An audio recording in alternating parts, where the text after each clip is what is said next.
इस वीडियो के माध्यम से हम पढ़ रहे हैं लुसेंट सामान्य ज्ञान, जिसमें ये मास्टर वीडियो है विश्व इतिहास का। काफी छोटा वीडियो होगा, तो एक बार कमेंट करेंगे, पूरा देख लीजिए, क्योंकि एग्जाम में कम से कम 2 से 3 प्रश्न इससे आ जाते हैं, ठीक ना। तो पूरा देखना। साथ ही पीडीएफ और टेलीग्राम, इंस्टाग्राम सबका लिंक डिस्क्रिप्शन बॉक्स में है, जरूर विजिट कीजिएगा। तो चलिए वीडियो को एंजॉय कीजिए। विश्व इतिहास 3 से 4 वीडियो आएगा विश्व इतिहास का, पूरा देख लीजिएगा, क्योंकि इससे पहले जो भी 1-2 एग्जाम हुआ है उसमें वर्ल्ड ज्योग्राफी से भी और वर्ल्ड ज्योग्राफी से तो आता ही है, वर्ल्ड हिस्ट्री से भी प्रश्न आया है। तो ध्यान देख के थोड़ा देख लीजिएगा, छोटा ही वीडियो बनेगा। पहला यहाँ दिया गया पुनर्जागरण। अच्छा, इसका अगर पीडीएफ चाहिए ना तो टेलीग्राम ग्रुप ज्वाइन कर लेना, वहाँ मैं सारा वीडियो भी शेयर करता हूँ और पीडीएफ भी, कभी कभी फोटो भी शेयर करता हूँ। तो टेलीग्राम पे सर्च करोगे अध्ययन केंद्र, यानी तो लिंक डिस्क्रिप्शन बॉक्स में है, वहाँ से भी आप उसको देख सकते हो। साथ ही इंस्टाग्राम पे भी फॉलो कर लेना, लिंक दिया गया है डिस्क्रिप्शन बॉक्स में। पुनर्जागरण। पुनर्जागरण का प्रारंभ इटली के फ्लोरेंस नगर से हुआ था। आपको बस ये भी याद रह जाए ना इटली, तो भी आपका काम निकल जाएगा। पुनर्जागरण का प्रारंभ कहाँ से हुआ था? इटली से हुआ था। पुनर्जागरण का प्रारंभ इटली से हुआ था। कहाँ से? इटली के फ्लोरेंस नगर से। फ्लोरेंस नगर से। फ्लोरेंस नगर से। इटली के महान कवि दांते को पुनर्जागरण का अग्रदूत कहा जाता है। इनका जन्म फ्लोरेंस नगर में हुआ था। क्लियर हो गया होगा। पुनर्जागरण का प्रारंभ कहाँ से हुआ? इटली से हुआ। ये करने वाले कौन थे? तो दांते थे, दांते। और दांते का जन्म हुआ था फ्लोरेंस नगर से, इसीलिए पुनर्जागरण का प्रारंभ कहाँ से हुआ? फ्लोरेंस नगर से।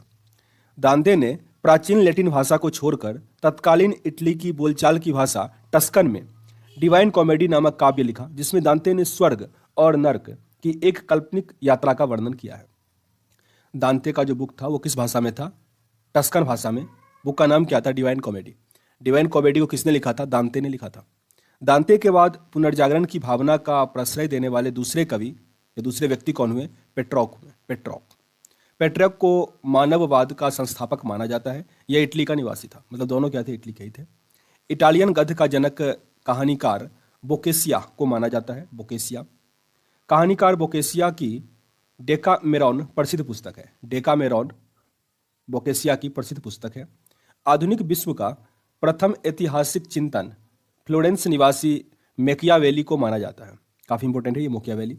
आधुनिक विश्व का प्रथम राजनीतिक चिंतक किसे कहा जाता है? मैकियावेली। मैकियावेली को। मैकियावेली की प्रसिद्ध पुस्तक द प्रिंस, द प्रिंस, जो राज्य का एक नवीन चित्र प्रस्तुत करता है। द प्रिंस किसकी रचना है? मैकियावेली का। आधुनिक राजनीतिक दर्शन का जनक मैकियावेली को कहा जाता है। आधुनिक राजनीतिक दर्शन का जनक किसे कहा जाता है? मैकियावेली को। पुनर्जागरण की भावना का पूर्ण अभिव्यक्ति इटली के 3 कलाकारों की कृतियों से मिलता है। ये कलाकार कौन कौन से हैं? लियोनार्डो दा विंची, माइकल एंजियोलो और राफेल। यही दा विंची वही हैं जिन्होंने मोनालिसा की पेंटिंग को बनाया था।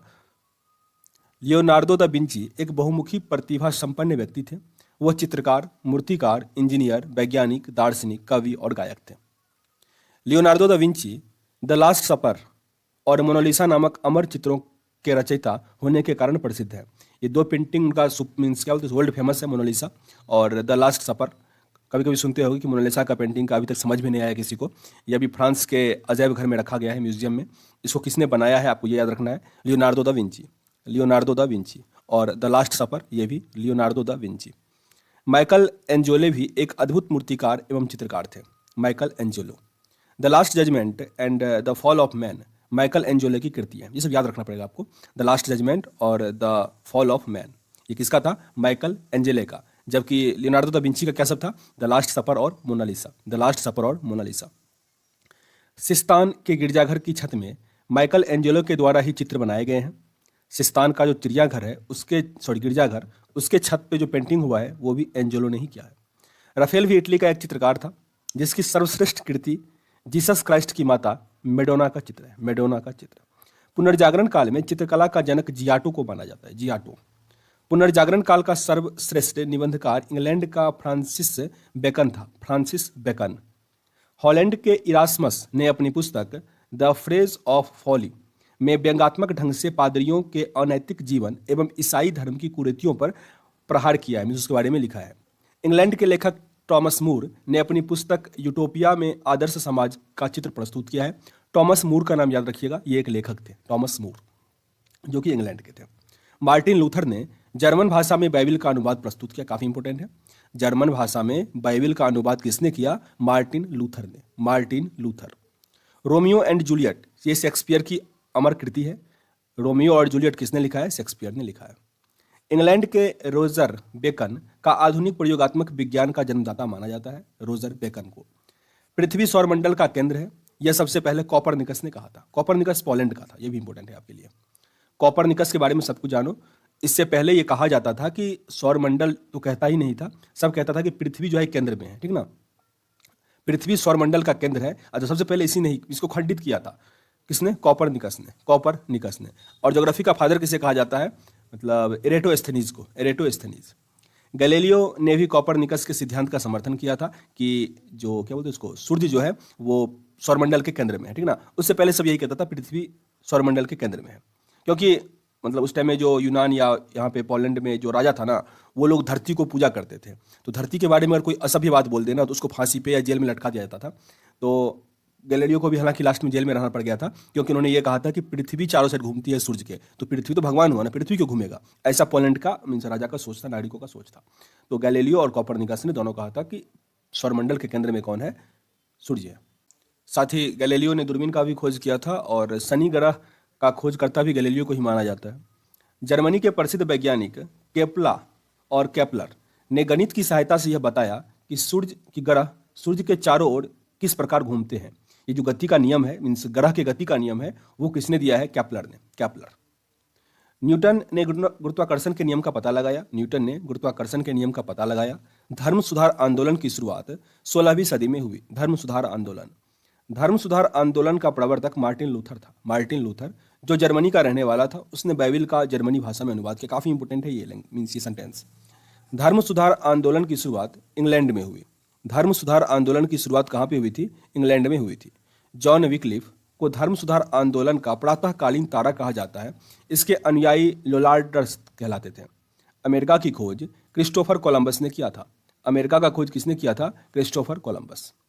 अमेरिगो वेस्पुसी इटली के थे, के नाम पर अमेरिका का नाम अमेरिका पड़ा था। प्रशांत महासागर का नामकरण स्पेन निवासी मैगलन ने किया। प्रशांत महासागर का नामकरण स्पेन निवासी मैगलन ने किया। समुद्री मार्ग से संपूर्ण विश्व का चक्कर लगाने वाला प्रथम व्यक्ति कौन था? मैगलन था। समुद्री मार्ग से संपूर्ण विश्व का चक्कर लगाने वाला प्रथम व्यक्ति कौन था? मैगलन। आगे अब दूसरा हमारा एक्सरसाइज है अमेरिका की स्वतंत्रता संग्राम। तो जितना हो सके मैं इस वीडियो में कवर करने का प्रयास करता हूँ। कम से कम 30 मिनट का मैं वीडियो बनाऊंगा, ठीक ना, क्योंकि मैं नहीं चाहता कि काफ़ी अधिक वीडियो बन जाए। 3 से 4 वीडियो में वर्ल्ड हिस्ट्री जो है वो कंप्लीट हो जाएगा। तो अमेरिका का स्वतंत्रता संग्राम। अमेरिका में ब्रिटिश औपनिवेशिक साम्राज्य की नींव जेम्स प्रथम के शासनकाल में डाली गई थी। अमेरिकी स्वतंत्रता आंदोलन के दौरान इंग्लैंड का शासक जॉर्ज तृतीय था। जॉर्ज तृतीय। रेड इंडियन अमेरिका का मूल निवासी थे। रेड इंडियन अमेरिका का मूल निवासी। अमेरिका को पूर्ण स्वतंत्रता 4 जुलाई 1776 ईस्वी को मिला। अमेरिकी स्वतंत्रता की घोषणा नागरिक अधिकार के सिद्धांतों पर आधारित है।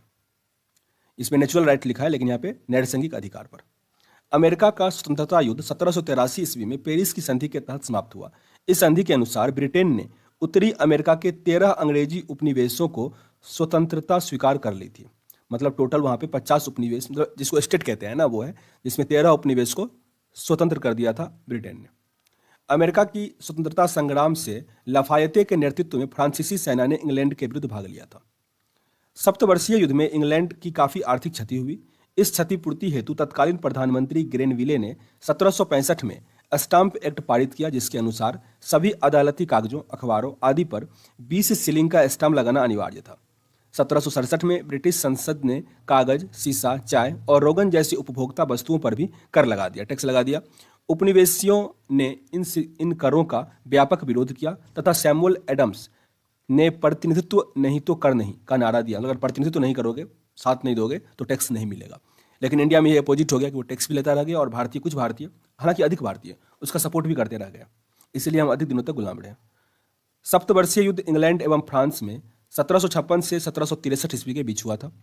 स्वतंत्रता आंदोलन के दौरान उपनिवेशवासियों ने स्वाधीनता के पुत्र तथा स्वाधीनता की पुत्रियां नामक संस्थाएं बनाई, जो ब्रिटिश सरकार की कार्रवाई का विरोध करती थी।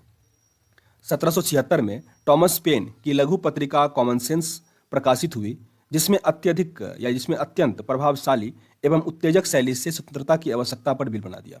टॉमस पेन ने राइट्स ऑफ मैन की भी रचना की। ये इंपोर्टेंट है, टॉमस पेन का राइट्स ऑफ मैन की रचना की थी। ये पूछा गया प्रश्न था 2020 में, शायद किसी एग्जाम का प्रश्न में देखा हुआ था। तो राइट्स ऑफ मैन किसका लिखा गया है? टॉमस पेन का। या फिर इसे कोई पुरस्कार मिला है, इसलिए जो भी है इसको न्यूज में याद रखना इसको। अमेरिकी स्वतंत्रता संग्राम का नायक जॉर्ज वाशिंगटन थे। जॉर्ज वाशिंगटन जो बाद में अमेरिका का प्रथम राष्ट्रपति बने, जो बाद में अमेरिका के प्रथम राष्ट्रपति बने कौन? George Washington. अमेरिका स्वतंत्रता संग्राम का तत्कालिक कारण बोस्टन की चह पार्टी थी, जो 16 दिसंबर 1773 को हुई थी। इस घटना के अमेरिका का स्वतंत्रता संग्राम का प्रारंभ माना जाता है। इस घटना का नायक सैमुअल एडम्स थे, सैमुअल एडम्स। ये भी प्रश्न आएगा कि बोस्टन की चह पार्टी का संबंध किससे है? तो अमेरिका से, ठीक ना, अमेरिका से। 5 सितंबर, देखो जो वर्ल्ड हिस्ट्री होता है ना, उससे प्रश्न आपके आसानी आते हैं, लेकिन लोग पढ़ते नहीं है, तो इसीलिए गलती कर देते हैं। एक दो बार पढ़ लोगे ना, तो इससे जो भी प्रश्न आएगा, 1 से 2 प्रश्न जो भी आएगा, उसको आप आसानी से डील कर पाओगे, क्योंकि अंदर से प्रश्न नहीं आता इसमें। 5 सितंबर 1774 को 13 उपनिवेशों के प्रतिनिधियों का फिलाडेल्फिया शहर में एक महादेशीय सम्मेलन आयोजित किया गया, जिसमें ब्रिटिश कानूनों का विरोध तथा व्यापार के बहिष्कार का निर्णय किया गया। 18 अप्रैल 1775 को ब्रिटिश सेना तथा उपनिवेशवासियों के बीच लेक्सटन में प्रथम संघर्ष हुआ। 4 जुलाई 1776 ईस्वी को फिलाडेल्फिया में दूसरा महादेशीय सम्मेलन हुआ, जिसमें टॉमस जेफरसन द्वारा तैयार किया गया स्वतंत्रता का घोषणा पत्र जारी किया गया। प्रजातंत्र की स्थापना सर्वप्रथम अमेरिका में हुई। इसे ही आधुनिक गणतंत्र की जननी कहा गया। धर्मनिरपेक्ष राज्य की स्थापना भी सर्वप्रथम अमेरिका में ही हुई। धर्मनिरपेक्ष राज्य की स्थापना भी सर्वप्रथम कहाँ हुआ? अमेरिका में ही हुआ। संसार में सर्वप्रथम लिखित संविधान संयुक्त राज्य अमेरिका में 1789 ईस्वी में लागू हुआ, जिसमें महिलाओं को संपत्ति का अधिकार मिला तथा उत्तराधिकार कानून को न्याय संगत बनाया गया। फिर से रिपीट कर लो इसको। संसार में सर्वप्रथम लिखित संविधान संयुक्त राज्य अमेरिका में 1789 में लागू हो गया, जिसमें महिलाओं को संपत्ति का अधिकार मिला तथा उत्तराधिकार कानून को न्याय संगत बनाया गया। काफी इंपॉर्टेंट है ये। मॉन्टेस्क्यू के शक्ति पृथक्करण सिद्धांत को मान्यता मिली। 1781 ईस्वी में उपनिवेशी सेना के सम्मुख आत्मसमर्पण करने वाला ब्रिटेन का सेनापति लॉर्ड कॉर्नवालिस था। Lord Cornwallis. अमेरिका विश्व का पहला देश था जिसने मनुष्यों की समानता तथा उसके मौलिक अधिकारों की घोषणा की थी। अमेरिका विश्व का पहला देश था एट फर्स्ट, तो जिसने संविधान लागू किया और इसने ही मनुष्यों की समानता तथा उसके मौलिक अधिकारों की घोषणा की। अमेरिका में दासों के आयात को 1808 में अवैध घोषित कर दिया गया। अब्राहम लिंकन अमेरिका के राष्ट्रपति 1860 में हुए। 1860 में अमेरिका में गृह युद्ध की शुरुआत 12 अप्रैल 1861 ईस्वी में दक्षिण एवं उत्तरी राज्यों के बीच हुआ। दक्षिणी राज्य दासता के समर्थक एवं उत्तरी राज्य उसका विरोध करते थे। अमेरिकी गृह युद्ध की शुरुआत दक्षिणी कैरोलिना राज्य में हुआ। इसी युद्ध के फलस्वरूप ही दास प्रथा का अंत हो गया। दास प्रथा का यहीं पे अंत हो गया। 1 जनवरी 1863 को अब्राहम लिंकन ने दास प्रथा का उन्मूलन किया। 1863 में 1 जनवरी को। प्रजातंत्र जनता का, जनता के द्वारा और जनता के लिए शासन है। प्रजातंत्र की यह परिभाषा अब्राहम लिंकन के द्वारा दी गई, तो सबको याद होगा। अब्राहम लिंकन की हत्या जॉन विल्किस ब्रूस नामक व्यक्ति ने 14 अप्रैल 1865 को कर दिया। कौन कर दिया? John Wilkes Bruce. अमेरिकी गृह युद्ध की समाप्ति 26 मई 1865 को हुआ। 26 मई 1865। अमेरिकी फिलोसॉफिकल सोसाइटी की स्थापना बेंजामिन फ्रैंकलिन ने किया था। काफी इंपॉर्टेंट है। अमेरिकी फिलोसॉफिकल सोसाइटी की स्थापना किसने किया? Benjamin Franklin. आगे फ्रांस की राज्य क्रांति। फ्रांस के क्रांति से एक प्रश्न था इस बार बिहार असाइनमेंट्स में। फ्रांस की राज्य क्रांति 1789 में लुई 16वां के शासन काल में हुई। इस समय फ्रांस में सामंती व्यवस्था थी। कैसी थी? सामंती व्यवस्था थी। 14 जुलाई 1789 को क्रांतिकारियों ने वास्तिल के कारागृह के फाटक को तोड़कर बंदियों को मुक्त कर दिया। तब से 14 जुलाई को फ्रांस में राष्ट्रीय दिवस स्वतंत्रता दिवस के रूप में मनाया जाता है। समानता, स्वतंत्रता और बंधुत्व का नारा फ्रांस की राज्य क्रांति की देन है। समानता, स्वतंत्रता और बंधुत्व। मैं ही राज्य हूं और मेरे शब्द ही कानून है, यह कथन है लुई 14वां का। राज्य की निरंकुशता एवं स्वेच्छा चरित्र पर अंकुश लगाने के लिए फ्रांस में पार्लमा नामक संस्था थी, जिसकी संख्या 17 थी और इसका गठन न्यायालय के रूप में किया गया था। न्यायाधीशों का पद कुलीन वर्ग के लिए सुरक्षित होता था और ये पद वंश कर्मानुगत होते थे। वर्षिये ने शीश महल का निर्माण लुई 14वें ने करवाया था। काफी इंपॉर्टेंट है ये। वर्षीय जगह है, वहां पे शीश महल का निर्माण लुई 14वां ने करवाया था। वर्षीय को फ्रांस की राजधानी लुई 14वां ने ही बनाया था। ठीक ना। लुई 16वां 1774 में फ्रांस की गद्दी पर बैठा। लुई 16वां की पत्नी मेरी एंतोइनेट ऑस्ट्रिया की राजकुमारी थी। राष्ट्र की समाधि वर्षीय की भड़कीला राजदरबार था। लुई 16वां को देशद्रोह के अपराध में फांसी दे दिया गया। प्रिंस को वहां फांसी दे दिया गया लुई 16वां को। टेले एक प्रकार का भूमि कर था जो सीधे एक प्रकार के धार्मिक कर था। मतलब टीथे जो था एक धार्मिक कर था, जबकि टेले क्या था, भूमि कर था, जिसे चर्च को देना पड़ता था। फ्रांसीसी क्रांति में वॉल्टेयर, मोंटेस्क्यू और रूसो ने सर्वाधिक योगदान किया। वॉल्टेयर चर्च का विरोधी था। रूसो फ्रांस में प्रजातंत्रात्मक शासन पद्धति का समर्थक था। 100 चूहे की अपेक्षा एक सिंह का शासन उत्तम है, यह उक्ति वॉल्टेयर की थी। ये काफ़ी अच्छा है। अगर अधिक शासक होता है ना तो गुलाम तो होना फिक्स ही है। तो ये वॉल्टेयर की काफ़ी अच्छी बात है। आप कहीं कहीं ये लिख सकते हो ऐसी राइटिंग में। सोशल कॉन्ट्रैक्ट रूसो की एक लेटर्स ऑन इंग्लिश वॉल्टेयर की रचना है। कानून की आत्मा की रचना मोंटेस्क्यू ने की थी, जिसमें सरकार के 3 अंग कार्यपालिका, विधायिका और न्यायपालिका को अलग अलग रखने के विषय में बताकर शक्ति पृथ्वीकरण सिद्धांत की घोषणा किया गया था। शक्ति पृथ्वीकरण सिद्धांत की घोषणा। फ्रांस की क्रांति का सबसे महत्वपूर्ण नारा समानता था। फ्रांस की क्रांति का सबसे महत्वपूर्ण नारा समानता था, जिसे मध्यम वर्ग ने आगाज किया था। स्वतंत्रता एवं बंधुता भी क्रांति का नारा था। स्वतंत्रता एवं बंधुत्व भी क्या था, क्रांति का नारा था। 18वीं शताब्दी में फ्रांसीसी समाज 3 स्टेटस अर्थात मतलब श्रेणी में बांटा गया था। प्रथम स्टेटस में पादरी, द्वितीय में अभिजात वर्ग जो नोबिलिटी थे, और तृतीय स्टेट में 90% जनता थी। इन्हें सभी प्रकार के कर देने पड़ते थे। इस वर्ग में व्यापारी, डॉक्टर, वकील, जज, अध्यापक, शिक्षक, लेखक, शिल्पी, किसान और मजदूर सभी शामिल थे। यहाँ पे नोट में दिया गया, फ्रांस की राज्य क्रांति के समय फ्रांस की मुद्रा क्या थी, लिब्रे थी, लिब्रे। स्टेटस जनरल के अधिवेशन की शुरुआत 5 मई 1789 को हुआ। मापतौल की दशमलव प्रणाली फ्रांस की देन है, काफी इंपॉर्टेंट है। मापतौल में दशमलव प्रणाली जो है किसकी देन है, फ्रांस की देन है। इंडिया में 1857 में एक्सेप्ट हुआ था, 1957 में। सांस्कृतिक राष्ट्रीयता का जनक हार्डर को कहा जाता है। नेपोलियन का जन्म 15 अगस्त 1769 को कोर्सिका द्वीप, जिसकी राजधानी अजार्सियो में हुआ था। अजार्सियो।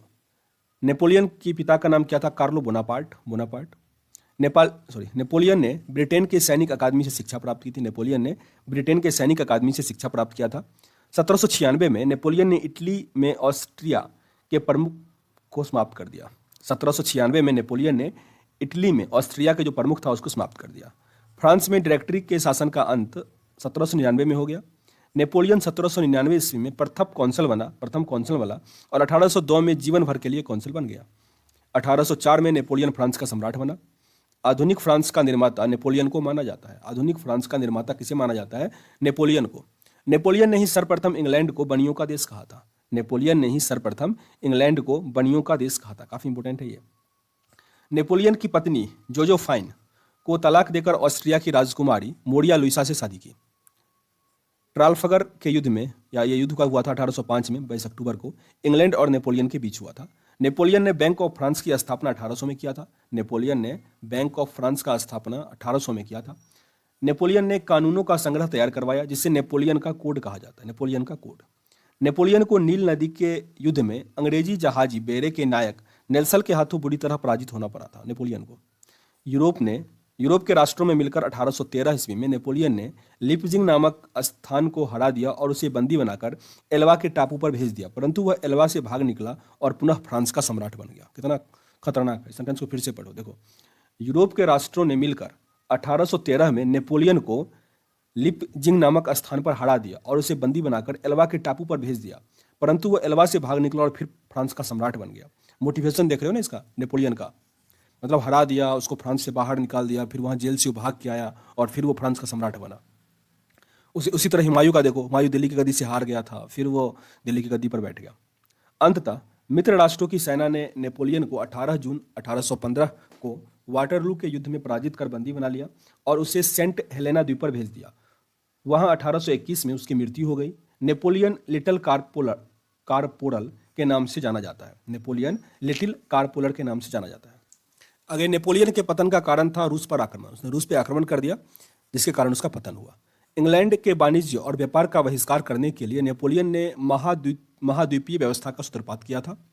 वियना कांग्रेस समझौता के तहत यूरोप के राष्ट्रों को 1815 ईस्वी में फ्रांस के प्रभुत्व को समाप्त किया। अब आगे है इटली का एकीकरण, ठीक ना। इसको हम अगले वीडियो में कवर करेंगे। आपका मुझसे 3 से 4 वीडियो आएगा जिसमें आपका वर्ल्ड हिस्ट्री कंप्लीट हो जाएगा। सेशन अगर अच्छा लग रहा हो तो लाइक और शेयर जरूर कर देना। अच्छा, पीडीएफ आपको जब मैं कंप्लीट कर दूंगा ना तब मिलेगा, अभी नहीं मिलेगा। तो वीडियो को एंड करते हैं, मिलते हैं नेक्स्ट वीडियो में। तब तक के लिए जय हिंद। जय हिंद दोस्तों, आप देख रहे हैं अध्ययन केंद्र और इस वीडियो के माध्यम से अभी हम पढ़ रहे हैं लुसेंट सामान्य ज्ञान, जिसमें हमारा चल रहा है इतिहास। और ये इतिहास का लास्ट टॉपिक है विश्व इतिहास। और इसका पीडीएफ जो है मैंने डाल दिया है लिंक, और साथ ही टेलीग्राम और इंस्टाग्राम का भी लिंक डिस्क्रिप्शन बॉक्स में है, तो हर जगह जरूर विजिट करना, ज्वाइन कर लेना। अभी पढ़ रहे हैं विश्व इतिहास का दूसरा वीडियो। 19वीं सदी के पूर्वार्ध में इटली में 13 राज्य थे। पूर्वार्ध का मतलब हुआ कि 19वीं सदी से पहले इटली में कितने राज्य थे? 13 राज्य थे। इटली के एकीकरण का जनक जोसेफ मेज़िनी को माना जाता है। जोसेफ मेज़िनी। मेज़िनी का जन्म जेनेवा में हुआ था। जेनेवा राजधानी है स्विट्जरलैंड की। इटली के एकीकरण में सबसे बड़ा बाधक था ऑस्ट्रिया। ऑस्ट्रिया का राजधानी वियना। फिर से इसको रिपीट करते हैं। इटली के एकीकरण में सबसे बड़ा बाधक कौन था? ऑस्ट्रिया। इटली के एकीकरण में सार्डिनिया पिडमेंट राज्य की अगुवाई की थी। इटली की समस्या को कॉन्ट कावूर ने अंतर्राष्ट्रीय समस्या दिया था। इटली की जो समस्या थी उसको कॉन्ट कावूर ने अंतर्राष्ट्रीय समस्या बना दिया था। इटली के एकीकरण की तलवार गैरीबाल्डी को कहा जाता है। गैरीबाल्डी। इटली के एकीकरण का श्रेय मेज़िनी, कॉन्ट कावूर और गैरीबाल्डी को दिया जाता है। यंग इटली की स्थापना 1931 ईस्वी में जोसेफ मेज़िनी ने किया था। जोसेफ मेज़िनी। गैरीबाल्डी यानी लाल कुर्ती नाम की सेना का संगठन किया। लाल कुर्ती नामक सेना का गठन किसने किया? गैरीबाल्डी ने किया। कार्बोनरी सोसाइटी की स्थापना गिबर्टी ने किया। कार्बोनरी सोसाइटी का स्थापना गिबर्टी ने किया। विक्टर एमुनल सार्डिनिया के शासक थे। सार्डिनिया के शासक थे। इटली के एकीकरण की शुरुआत लोम्बार्डी और सार्डिनिया राज्यों के मेल से हुई थी। किसके किसके? लोम्बार्डी और सार्डिनिया। इटली राष्ट्र का जन्म 2 अप्रैल 1860 को माना जाता है। 2 अप्रैल 1860। 1871 ईस्वी में रोम को संयुक्त इटली की राजधानी घोषित की। बहुत इंपॉर्टेंट है कि रोम जो वर्तमान में इटली की राजधानी है वो कब घोषित हुआ? 1871 में। यदि समाज में क्रांति लानी हो तो क्रांति का नेतृत्व नवयुवकों के हाथ में दे दो, ये कथन था जोसेफ मेज़िनी का। जोसेफ मेज़िनी। इटली का एकीकरण 1871 में कॉन्ट कावूर ने किया। Can't Cavour. इटली की एकता का जन्मदाता नेपोलियन है। नेपोलियन को इटली की एकता का जन्मदाता कहा जाता है। आगे हमारा 5वां एक्सरसाइज है जर्मनी का एकीकरण। जर्मनी का एकीकरण बिस्मार्क ने किया। बिस्मार्क प्रसा के शासक विलियम प्रथम का प्रधानमंत्री था। जर्मनी का सबसे शक्तिशाली राज्य प्रसा था। ये बहुत बार पूछा गया प्रश्न है। जर्मनी का सबसे शक्तिशाली राज्य कौन सा था? प्रसा। बिस्मार्क जर्मनी का एकीकरण प्रसा के नेतृत्व में चाहता था। विलियम को जर्मन संघ का सम्राट का ताज 8 फरवरी 1871 ईस्वी को पहनाया गया। विलियम को। बिस्मार्क को सबसे अधिक भय फ्रांस से था। जर्मनी में राष्ट्रीयता का संदेशवाहक नेपोलियन बोनापार्ट को माना जाता है। जर्मनी में राष्ट्रीयता का संदेशवाहक जो है वो नेपोलियन बोनापार्ट को माना जाता है। जर्मनी के आर्थिक राष्ट्रवाद का पिता फ्रेडरिक लिस्ट को माना जाता है। जर्मनी राष्ट्रीय सभा को डाइट के नाम से जाना जाता है। यह फ्रैंकफर्ट में होती है। 1815 से लेकर 1850 ईस्वी के बीच जर्मन साम्राज्य पर ऑस्ट्रिया का आधिपत्य था। जर्मन साम्राज्य पर किसका आधिपत्य था? ऑस्ट्रिया का, जिससे उसको डर था मेनली। 45 साल तक रहा। ऑस्ट्रिया का चांसलर मेटरनिक था। एकीकृत जर्मन राष्ट्र के निर्माण में राके, बोमर, लसर ये सब महत्वपूर्ण दार्शनिकों ने महत्वपूर्ण भूमिका निभाई थी। फ्रैंकफर्ट संविधान सभा का गठन किया गया कब? 1848 में। विलियम प्रथम के शासनकाल में प्रसा का रक्षा मंत्री वान रून और सेनापति वान माल्टेक था। 23 सितंबर 1862 ईस्वी को बिस्मार्क प्रसा का चांसलर बना। बिस्मार्क कहाँ का चांसलर बना? प्रसा का बना। कब बना? 1862 23 सितंबर को। बिस्मार्क का जन्म 1 अप्रैल 1875 को ब्रेडेनबर्ग में हुआ था। विलियम प्रथम ने बिस्मार्क को बाजीगर कहा था। विलियम प्रथम ने बिस्मार्क को बाजीगर कहा। सेरेजोवा के युद्ध में 1866 ईस्वी में ऑस्ट्रिया ने प्रसा के आगे आत्मसमर्पण कर दिया। 23 अगस्त 1866 ईस्वी के प्राग संधि के तहत ऑस्ट्रिया जर्मन संघ में शामिल हो गया। फ्रांस एवं प्रसा के बीच सेडान का युद्ध 15 जुलाई 1870 को हुआ। नेपोलियन तृतीय ने प्रसा के आगे 1 सितंबर 1870 ईस्वी को आत्मसमर्पण कर दिया। बिस्मार्क ने जर्मनी के सम्राट विलियम प्रथम का राज्याभिषेक वर्षिया की राजधानी में ही किया। वर्षिया के राजमहल में किया। फ्रैंकफर्ट की संधि 10 मई 1871 को फ्रांस और प्रसा के बीच हुई थी। फ्रैंकफर्ट की संधि। सूडान के युद्ध के बाद जर्मनी का एकीकरण संभव हो सका। सूडान के युद्ध के बाद। आगे हमारा 6ठा एक्सरसाइज रूस की क्रांति। समाजवाद शब्द का प्रयोग सर्वप्रथम रॉबर्ट ओवेन ने किया। रॉबर्ट ओवेन, वह वेल्स के रहने वाला था। वेल्स का आदर्शवादी समाजवाद का प्रवक्ता रॉबर्ट ओवेन को माना जाता है। वैज्ञानिक समाजवाद का संस्थापक कार्ल मार्क्स था। कार्ल मार्क्स जर्मनी का निवासी था। कार्ल मार्क्स ने दास कैपिटल और कम्युनिस्ट मैनिफेस्टो नामक पुस्तक लिखी, बहुत इंपॉर्टेंट है ये तो। कार्ल मार्क्स ने दास कैपिटल और कम्युनिस्ट मैनिफेस्टो नामक पुस्तक लिखी। फ्रांसीसी साम्यवाद का जनक सेंट साइमन को माना जाता है, सेंट साइमन। फेवियन सोशलिज्म का नेतृत्व जॉर्ज बर्नार्ड शॉ ने किया। लंदन में फेवियन सोसाइटी की स्थापना 1884 में हुआ था। दुनिया के मजदूर एक हो जाओ का नारा कार्ल मार्क्स ने दिया था। दुनिया के मजदूर एक हो जाओ, ये नारा किसने दिया? कार्ल मार्क्स ने दिया। रूस के शासक को जार कहा जाता था। यह जारशाही व्यवस्था मार्च 1917 में समाप्त हो गया। जार मुक्तिदाता के नाम से अलेक्जेंडर द्वितीय को जाना जाता है, अलेक्जेंडर द्वितीय। रूस का अंतिम जार शासक जार निकोलस द्वितीय था। 1917 में हुई रूस क्रांति का तत्कालीन कारण प्रथम विश्व युद्ध में रूस की पराजय थी। फिर से रिपीट करो इसको। 1917 में जो रूस की क्रांति का तत्कालीन कारण था वो था प्रथम विश्व युद्ध में रूस का पराजय। 7 नवंबर 1917 ईस्वी की बल्शेविक क्रांति का नेता लेनिन था। बल्शेविक क्रांति कब हुई थी? 1917 में। उसका नेता कौन था? लेनिन। लेनिन ने चेका का संगठन किया था। लाल सेना का संगठन, रेड फोर्स जिसको कहते हैं, ट्रॉट्स्की ने किया था। ट्रॉट्स्की, जिसको यही ना घेर लिया था हिटलर को, याद होगा। रूस के जार शासक अलेक्जेंडर द्वितीय की हत्या बम विस्फोट से हो गई थी। एक जार एक चर्च और एक रूस का नारा जार निकोलस द्वितीय ने दिया था। एक जार एक चर्च और एक रूस। रूस में सबसे अधिक जनसंख्या स्लाव लोगों की थी, स्लाव। अन्ना केरेनिना के लेखक लियो टॉल्स्टॉय थे, लियो टॉल्स्टॉय। शून्यवाद का ये थोड़ा ना इंपॉर्टेंट है, पूछे जाते बार बार। अन्ना केरेनिना के लेखक कौन है? Leo Tolstoy. शून्यवाद का जनक तुर्गनेव को माना जाता है, तुर्गनेव। रूसी साम्यवाद का जनक प्लेखानोव को माना जाता है। सोशल डेमोक्रेटिक दल की स्थापना 1903 ईस्वी में रूस में हुआ था।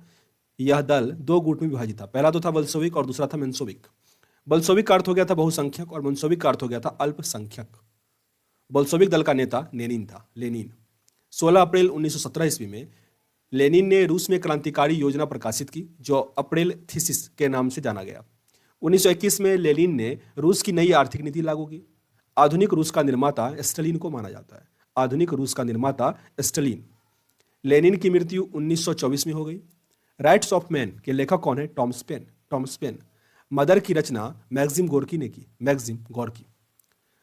अस्थायी क्रांति का सिद्धांत का प्रवर्तक ट्रोट्स्की था। प्रथम विश्व युद्ध के दौरान लेनिन का नारा था युद्ध का अंत करो, युद्ध का अंत करो। कार्ल मार्क्स का आजीवन साथी कौन रहा? Friedrich Engels, Friedrich Engels. आगे 7वां एक्सरसाइज है औद्योगिक क्रांति।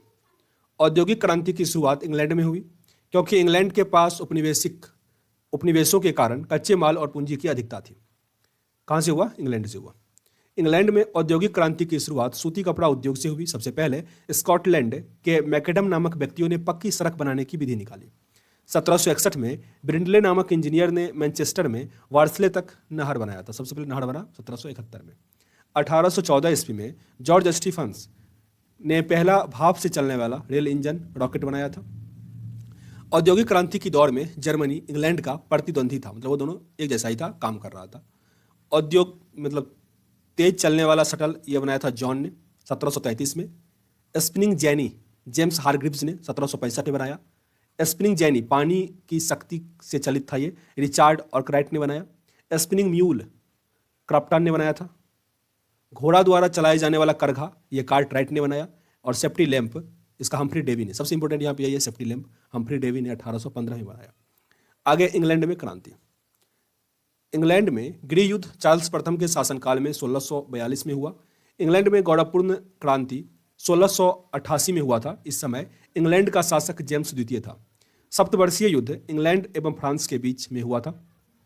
गुलाबों का युद्ध इंग्लैंड में हुआ था। इंग्लैंड के सामंतों के राजा जॉन को सन 1215 ईस्वी में एक अधिकार पत्र पर हस्ताक्षर करने के लिए मजबूर किया गया। इस अधिकार पत्र को मैग्ना कार्टा कहा जाता है। यह सर्वसाधारण के अधिकारों का घोषणा पत्र था। मैग्ना कार्टा में यही था, ठीक ना। देखो मैग्ना कार्टा वो होता है जो टर्निंग पॉइंट होता है ना, उसको कहते हैं मैग्ना कार्टा। ट्यूटन वंश के शक्तिशाली राजाओं के शासनकाल में संसद उनके हाथों की कठपुतली बन रही थी। एलिजाबेथ प्रथम का संबंध ट्यूडर वंश से था। इंग्लैंड में गृह युद्ध 7 वर्षों तक चला था। ये बहुत बार पूछा गया प्रश्न है कि इंग्लैंड में गृह युद्ध कितने वर्षों तक चला? 7 वर्षों तक। इंग्लैंड के राजा चार्ल्स प्रथम को फांसी की सजा दी गई। गृह युद्ध के दौरान राजा के समर्थकों को कैविलियर कहा जाता था। संसद के समर्थकों को राउंड हेड्स कहा जाता था, राउंड हेड्स। आगे आता है आपका प्रथम विश्व युद्ध। प्रथम विश्व युद्ध की शुरुआत 28 जुलाई 1914 को ऑस्ट्रिया द्वारा सर्बिया पर आक्रमण किए जाने के साथ हुई थी। यह 4 वर्षों तक चला था। इसमें 37 देशों ने भाग लिया। प्रथम विश्व युद्ध का तत्कालिक कारण ऑस्ट्रिया के राजकुमार आर्क ड्यूक फर्डिनेंड की वेल्सिना में मतलब राजधानी सेराजोवा में 28/1914 को हत्या कर दी। इसको फिर से रिपीट कर लो। प्रथम विश्व युद्ध का तत्कालीन कारण ऑस्ट्रिया के राजकुमार आर्क ड्यूक फर्डिनेंड का बोल्सिनिया की राजधानी सेराजोवा में 1914 में 28 जून को हत्या कर दिया गया। तो याद रखिएगा ये कारण क्या था। प्रथम विश्व युद्ध में संपूर्ण विश्व 2 खेमे में बट गए। एक था मित्र राष्ट्र और दूसरा था धुरी राष्ट्र। धुरी राष्ट्र का नेतृत्व जर्मनी ने किया था, जिसमें कौन कौन शामिल थे? ऑस्ट्रिया, हंगरी, तुर्की, बुल्गारिया और इटली। मित्र राष्ट्र में थे इंग्लैंड, जापान, संयुक्त राज्य अमेरिका, रूस और फ्रांस। गुप्त संधियों की प्रणाली एवं यूरोप में गुटबंदी का जनक जर्मनी के चांसलर बिस्मार्क को कहा जाता है। ऑस्ट्रिया, जर्मनी एवं इटली के बीच त्रिगुट का निर्माण 1882 में हुआ। त्रिगुट का सदस्य होने व बावजूद इटली कुछ समय तक तटस्थ रहा और अंततः वो 26 अप्रैल 1915 को ऑस्ट्रिया, हंगरी और जर्मनी के खिलाफ युद्ध में शामिल हो गया। सर्बिया की गुप्त क्रांतिकारी संस्था थी काला हाथ। रूस जापान युद्ध, जो कि 1904 से 1905 का अंत अमेरिकी राष्ट्रपति रूजवेल्ट की मध्यस्थता से हो गया। मोरक्को संकट 1906 में पैदा हुआ। मोरक्को संकट। प्रथम विश्व युद्ध के दौरान जर्मनी ने रूस पर आक्रमण 1 अगस्त 1914 ईस्वी में एवं फ्रांस पर आक्रमण 3 अगस्त 1914 में कर दिया। 4 अगस्त 1914 ईस्वी को इंग्लैंड प्रथम विश्व युद्ध में शामिल हुआ। 26 अप्रैल 1915 को इटली मित्र राष्ट्र की ओर से प्रथम विश्व युद्ध में शामिल हुआ था। प्रथम विश्व युद्ध के समय अमेरिका के राष्ट्रपति वुडरो विल्सन थे। बहुत बार पूछा गया प्रश्न है। वुडरो विल्सन थे 1914 में अमेरिका के राष्ट्रपति। अमेरिका 6 अप्रैल 1917 में प्रथम विश्व युद्ध में शामिल हुआ था। जर्मनी के यू बोट द्वारा इंग्लैंड के कब शामिल हुआ था ये अमेरिका? 1917 में। जर्मनी के यू बोट द्वारा इंग्लैंड के लुसितानिया नामक जहाज को डुबाने के बाद अमेरिका प्रथम विश्व युद्ध में शामिल हुआ था, क्योंकि उस जहाज को मारने वाला 1153 व्यक्तियों में 128 क्या था? अमेरिकी था, मतलब मरने वाले में। जुलाई 1918 में ब्रिटेन, फ्रांस और अमेरिका ने संयुक्त सैनिक अभियान आरंभ किया और जर्मनी द्वारा उसके सहयोगी देशों की हार होने लगी। सितंबर 1918 में बुल्गारिया, अक्टूबर 1918 में तुर्की और 3 नवंबर 1918 को ऑस्ट्रिया तथा हंगरी सम्राट ने आत्मसमर्पण कर दिया। जर्मन सम्राट कैंसर विलियम द्वितीय ने 10 नवंबर 1918 ईस्वी को अपने पद से इस्तीफा दे दिया और वो हॉलैंड भाग गया। ऐसी अवस्था में समाजवादी प्रजातांत्रिक दल का सत्ता अपने हाथ में लेकर एक तंत्र के स्थान पर गणतंत्र की स्थापना की और अपने नेता फ्रेडरिक एवर्ट को जर्मनी का चांसलर बना दिया, जिसने 11 नवंबर 1918 को युद्ध विराम की संधि पर हस्ताक्षर कर दिया। फलस्वरूप प्रथम विश्व युद्ध समाप्त हो गया। 18 जून 1919 ईस्वी को पेरिस शक्ति सम्मेलन हुआ, जिसमें 27 देशों ने भाग लिया था। पेरिस शांति जो सम्मेलन हुआ था 1919 में, कितने देशों ने भाग लिया? 27 देशों ने भाग लिया। मगर शांति संधि की शर्तें केवल 3 देश, ब्रिटेन, फ्रांस और अमेरिका तय कर रहे थे। मतलब यही मेन कारण हो गया द्वितीय विश्व युद्ध का। पेरिस शांति सम्मेलन में शांति संधियों की शर्तें निर्धारित करने में जिन राष्ट्राध्यक्षों की मुख्य भूमिका निभाई थी वो थे अमेरिका के राष्ट्रपति वुडरो विल्सन, ब्रिटेन के प्रधानमंत्री लॉयड जॉर्ज और फ्रांस के प्रधानमंत्री जॉर्ज क्लेमेंसो। वर्षीय की संधि 28 जून 1919 को जर्मनी के साथ हुई थी। संधि के तहत जर्मनी की सेना 1 लाख तक सीमित कर दी गई। उससे वायुसेना और पनडुब्बी रखने का अधिकार छीन लिया गया। जर्मनी के सारे उपनिवेश विजित राष्ट्रों ने आपस में बांट लिए। युद्ध के हर जाने के रूप में जर्मनी को 6 अरब 10 करोड़ पाउंड की राशि मांग की गई। समझ उस टाइम में अंतर्राष्ट्रीय क्षेत्र का प्रथम विश्व युद्ध का सबसे बड़ा योगदान राष्ट्रसंघ की स्थापना था। प्रथम विश्व युद्ध के दौरान होने वाली वर्षीय की संधि में द्वितीय विश्व युद्ध का बीजारोपण हो गया था। आगे आपका 10वां एक्सरसाइज चीन की क्रांति। तो एक वीडियो आपका और बनेगा, ठीक ना, क्योंकि 2 पेज और है तो एक वीडियो बन जाएगा आपका। तो उसको हम अगले वीडियो में कवर कर लेंगे। सेशन अगर अच्छा लग रहा हो तो लाइक और शेयर कर दीजिएगा, ताकि मैं भी मोटिवेट रहूं। मिलते हैं नेक्स्ट वीडियो में, तब तक के लिए जय हिंद। जय हिंद दोस्तों, आप देख रहे हैं अध्ययन केंद्र और इस वीडियो के माध्यम से अभी हम पढ़ रहे हैं लुसेंट हिस्ट्री का विश्व क्रांति पढ़ रहे हैं हम। लुसेंट सामान्य ज्ञान है। देखो पढ़ने में थोड़ा इरिटेटिंग है, पर एक से 2 बार पढ़ लेना है आपको। पूरा ओवरऑल कर देना तो 40 से 50 मिनट में पूरा आपका वर्ल्ड हिस्ट्री कंप्लीट हो जाएगा, ठीक ना। तो एक बार देख लो, 1 बार देखने से क्या जाता है, एग्जाम में 2 से 3 प्रश्न इसके बन जाते हैं, ठीक ना। तो देख लो, चलो स्टार्ट करते हैं। दिया गया आज का पहला चीनी क्रांति। चीनी क्रांति। मंचू राजवंश का पतन 1911 में हुआ। मंचू राजवंश का पतन 1911 में हुआ। 1911 ईस्वी में चीनी क्रांति का नायक सन यात सेन थे। काफी इंपॉर्टेंट है। चीनी क्रांति का नायक कौन था? सन यात सेन। प्रश्न ऐसे आ जाएगा कि सन यात सेन का संबंध इनमें से किससे था? तो नाम से लग रहा है इंडियन होंगे, तो आप टिक कर लोगे, पर वो चीनी क्रांति से संबंधित है। 1905 में सन यात सेन ने तुंगमेंग दल की स्थापना की, जिसका उद्देश्य चीन में मंचू वंश की शासक का स्थापना करना था। क्रांतिकारियों ने 29 दिसंबर 1911 को सन्यात सेन को अपनी सरकार का अध्यक्ष चुना। क्रांतिकारियों ने 29 दिसंबर 1911 को सन्यात सेन को अपनी सरकार का अध्यक्ष चुना। कोविनेड लिंग सोसाइटी की स्थापना सन्यात सेन के द्वारा ही किया गया था। कोविनेड लिंग सोसाइटी 1911 में क्रांति के बाद चीन में गणतंत्र शासन पद्धति की स्थापना हुई। युआन सिह काई के समर्थन में सन्यात सेन ने अपना नेतृत्व वापस ले लिया था। याद रखिएगा, इसका पीडीएफ आपको प्रोवाइड करवा दिया गया, लिंक डिस्क्रिप्शन बॉक्स में है, डाउनलोड कर लेना वहां से। 1912 ईस्वी में सन्यात सेन ने कुओमिंतांग पार्टी की स्थापना की। इस पार्टी के पुनर्गठन के लिए सन्यात सेन ने माइकेल बोरोदीन को आमंत्रित किया था। डॉक्टर सन्यात सेन ने अपनी सेना के संगठन के लिए जनरल गैलेन को चुना। डॉक्टर सन्यात सेन के 3 सिद्धांत थे, राष्ट्रवाद, लोकतंत्रवाद और सामाजिक न्याय। यह भी प्रश्न कई बार इंपॉर्टेंट है कि ये 3 सिद्धांत साम्यवाद, लोकतंत्रवाद और सामाजिकवाद किस क्रांति से जुड़ा हुआ है, तो चीनी क्रांति से, ठीक ना। आगे है डॉक्टर सन्यात सेन को चीन का राष्ट्रपिता कहा जाता है। आगे आपका तांग वंश। चीन के तांग राजवंश के तहत एक साम्राज्य स्थापित हुआ जो लगभग 300 वर्षों तक यानी 7वीं से लेकर 9वीं सदी तक चला था। इसकी राजधानी सियांग दुनिया के सबसे बड़े नगरों में से एक थी। तांग साम्राज्य परीक्षा के माध्यम से नियुक्त की गई नौकरशाही द्वारा प्रशासित होती थी। इसमें नौकरशाही होता था, एग्जाम पास करो तब वो मिलेगा। डॉक्टर सन्यात सेन की मृत्यु 1925 ईस्वी में हो गया। डॉक्टर सन्यात सेन की मृत्यु के बाद च्यांग काई शेक ने 1926 ईस्वी में कुओमिंतांग पार्टी का नेतृत्व संभाला।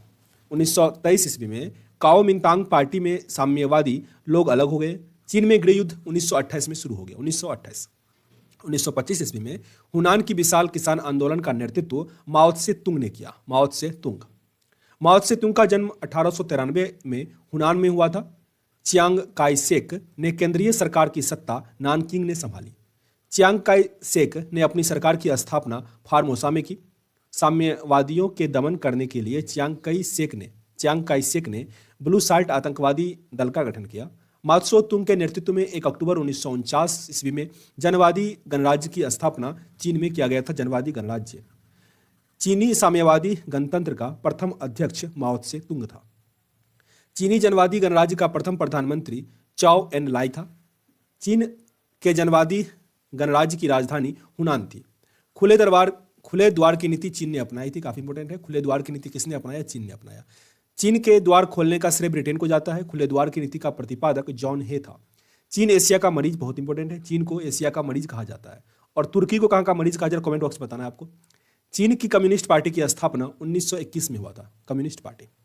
आगे आपका है तुर्की को, अच्छा यही प्रश्न तो मैं पूछा था, तुर्की को यूरोप का मरीज कहा जाता है।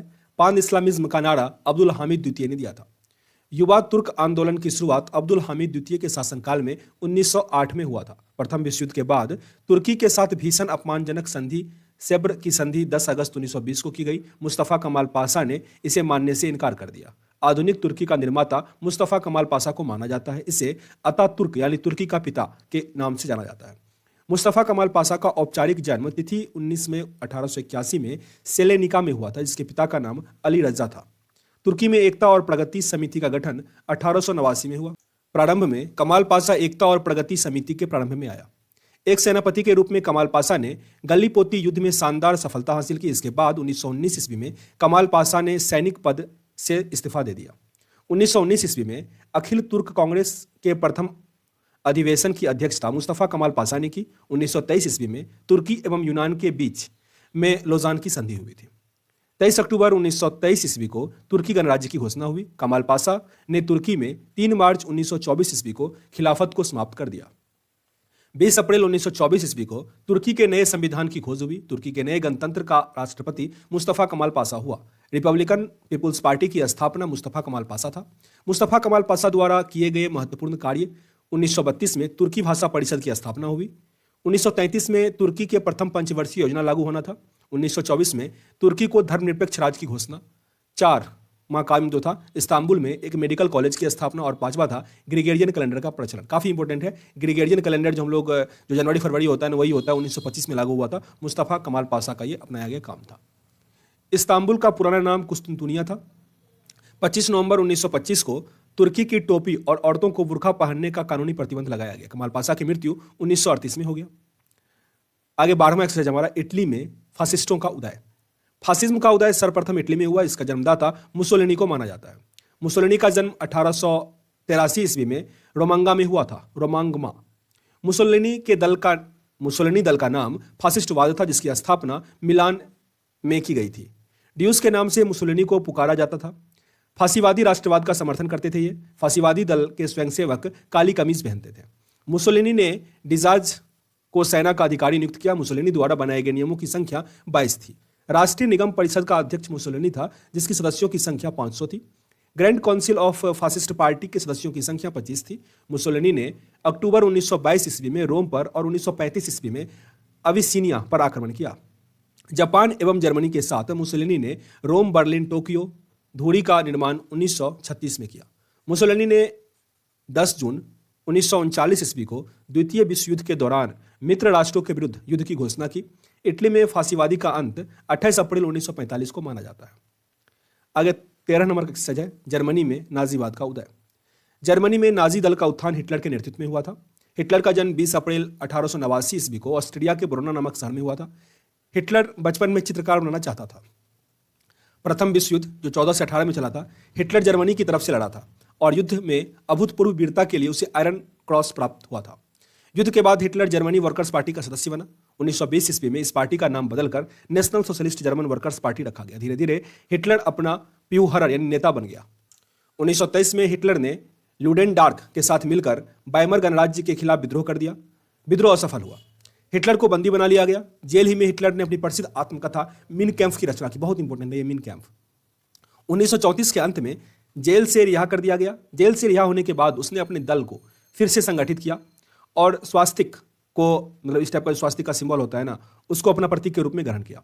1932 के चुनाव में हिटलर की नाजी पार्टी को 230 सीट प्राप्त हुए, परंतु उसे सरकार बनाने का मौका नहीं मिला। बाद में राष्ट्रपति हिंडेनबर्ग ने 30 जनवरी 1933 को हिटलर को चांसलर नियुक्त कर दिया। अगस्त 1934 में हिंडेनबर्ग की मृत्यु होने पर चांसलर और राष्ट्रपति के पद को मिलाकर एक कर दिया गया और हिटलर जर्मनी का सर्वोसर्वा बन गया। मतलब सब कुछ यही था। गुप्तचर पुलिस गेस्टापो का संगठन हिटलर ने किया था। एक राष्ट्र एक नेता का नारा हिटलर का ही था। नाजी दल का प्रचार कार्य गोएबल्स संभालता था। गोएबल्स। जर्मन सुरक्षा परिषद की स्थापना 4 अप्रैल 1933 को हुआ। हिटलर ने 16 मार्च 1935 ईस्वी में जर्मनी में पुनः शस्त्रीकरण की घोषणा की। उसने वर्षीय संधि को निशस्त्रीकरण संबंधी सभी धाराओं को तोड़ने की घोषणा की एवं उसने पूरे जर्मनी में अनिवार्य सैनिक सेवा लागू कर दिया। साम्यवादी खतरा से निपटने के लिए जर्मनी, इटली और जापान के बीच कम्युनिस्टन विरोधी समझौता 1936 में संपन्न हुआ, जो कालांतर में धूरी राष्ट्र के नाम से प्रसिद्ध हो गया। हिटलर ने 1 दिसंबर 1939 को पोलैंड पर आक्रमण कर दिया। हिटलर की विस्तारवादी नीति का पहला शिकार ऑस्ट्रिया हुआ, जो स्टार्टिंग में पहले युद्ध के समय यही पूरे टॉप पे रहता था। एल्फ्रेड हिटलर के सभी सामा विरोधी नीति का अर्थ था यहूदी विरोधी नीति। हिटलर ने 30 अप्रैल 1945 को आत्महत्या कर ली। यह था हिटलर के बारे में मेनली। आगे है द्वितीय विश्व युद्ध, वहां भी कुछ पढ़ेंगे हिटलर के बारे में। आगे हमारे से 14 नंबर का जापानी साम्राज्यवाद। जापान के साम्राज्यवाद का सबसे पहला शिकार चीन हुआ था। 1863 ईस्वी में अमेरिकी नाविक पेरी ने बल प्रयोग कर जापान का द्वार अमेरिकी व्यापार के लिए खोल दिया। जापान में आधुनिकीकरण की प्रक्रिया की शुरुआत मुत्सुहितो ने किया। 1872 ईस्वी में जापान के सैनिक सेवा अनिवार्य कर दी गई। 1905 ईस्वी में जापान ने रूस को हरा दिया। जापान रूस युद्ध की समाप्ति 5 सितंबर 1905 ईस्वी को पार्ट्समाउथ की संधि के द्वारा हो गया। जापान ने 1931 ईस्वी में अपनी, यहाँ पे देख रहे हो ना, जापान रूस युद्ध की समाप्ति हुई। जापान ने 1931 ईस्वी में अपनी साम्राज्यवादी आकांक्षाओं की पूर्ति के लिए मंचूरिया पर आक्रमण कर दिया। जापान काफी टेंशन में था उस टाइम में। 20 मार्च 1933 ईस्वी में जापान ने राष्ट्रसंघ की सदस्यता से त्याग दिया। पीत आतंक से जापान को संबोधित किया जाता था, पीत आतंक। द्वितीय विश्व युद्ध में जापान ने धुरी राष्ट्र का साथ दिया। अमेरिका ने जापान पर पहला अणुबम 6 अगस्त 1945 को हिरोशिमा पर गिराया और द्वितीय विश्व युद्ध में 10 सितंबर 1945 को जापान ने आत्मसमर्पण कर दिया। दूसरा बम 9 अगस्त को गिराया था। हिरोशिमा और नागासाकी पर अणुबम गिराने के कारण जापान ने द्वितीय विश्व युद्ध में आत्मसमर्पण किया था। आगे द्वितीय विश्व युद्ध, ये लास्ट एक्सरसाइज है अपना विश्व युद्ध का। 1 सितंबर 1939 ईस्वी को जर्मनी ने पोलैंड पर आक्रमण किया। इसके 2 दिन बाद फ्रांस एवं ब्रिटेन ने जर्मनी के विरुद्ध युद्ध की घोषणा की। इसी के साथ द्वितीय विश्व युद्ध की शुरुआत हो गई। यह 6 वर्षों तक लड़ा गया था और अंत में 2 सितंबर 1945 ईस्वी को हुआ, जिसमें 61 देशों ने भाग लिया था। द्वितीय विश्व युद्ध का तत्कालीन कारण था जर्मनी का पोलैंड पर आक्रमण। देखो इसका तो अलग अलग रीजन है। यहाँ पे लिखा है जर्मनी ने पोलैंड पर आक्रमण किया, और अलग जगह आपको मिलेगा कि पहले युद्ध में ना जो संधि हुआ था उसी में इसका बीज बो दिया गया था। तो आपको याद रखना यही कि जर्मनी का पोलैंड पर आक्रमण। द्वितीय विश्व युद्ध के दौरान जर्मन जनरल रोमेन का नाम डेजर्ट फॉक्स रखा गया था। म्यूनिक पैक्ट सितंबर 1938 में संपन्न हुआ। जर्मनी ने वर्षीय की संधि का उल्लंघन 1935 में किया। स्पेन ने गृह युद्ध 1936 ईस्वी में शुरू हुआ। संयुक्त रूप से इटली एवं जर्मनी का पहला शिकार स्पेन था। फिर से रिपीट करो। स्पेन में गृह युद्ध 1936 में शुरू हुआ।